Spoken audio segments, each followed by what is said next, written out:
Praise the lord. ఈ నూతన సంవత్సరం అనగా దేవుడు నూతనంగా ఇచ్చారు మనకి. Praise the Lord.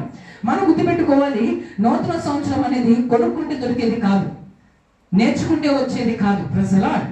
ఇది కొనుక్కుంటే దొరికేది కాదు. Praise the Lord. ప్రియమైన దేవుని బిడ్డ గుర్తుపెట్టుకోవాలి, మనం ఈ లోకంలో గుర్తుపెట్టుకోవాలి ఏంటంటే ధనముతో ఈ నూతన సంవత్సరం అంటూ రాదు.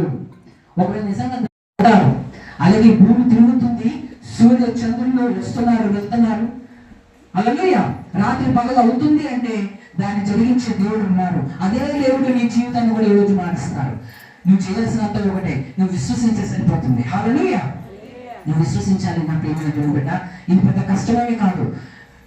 దేవా నీ హృదయాన్ని మార్చుతావంట, నా స్థితిని మార్చావంట, నన్ను ఒకసారి మార్చవా, నా బ్రతుకు మార్చవా అని నువ్వు ప్రార్థన చేయగలిగితే తప్పగా దేవుని హృదయాన్ని మార్చగల శక్తిమంతుడు. ఒకటి, ఈ నూతన సంవత్సరం మనం ఏం చేయాలో తెలుసా?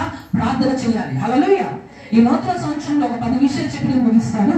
ఒకటి ఏంటంటే మనం ప్రార్థన చేయాలి, ప్రేయర్ చేయాలి. ఎప్పుడు చేయాలి? ఎప్పుడైనా చేయొచ్చు. Praise the Lord. తెల్లవారు చేయొచ్చు, మధ్యాహ్నం చేయొచ్చు, సాయంత్రం చేయొచ్చు. మీకు ఎప్పుడు అవకాశం ఉన్నప్పుడు మీరు ఏం చేయాలి? ప్రార్థన చేయాలి. ఏంటండి ప్రార్థన అంటే?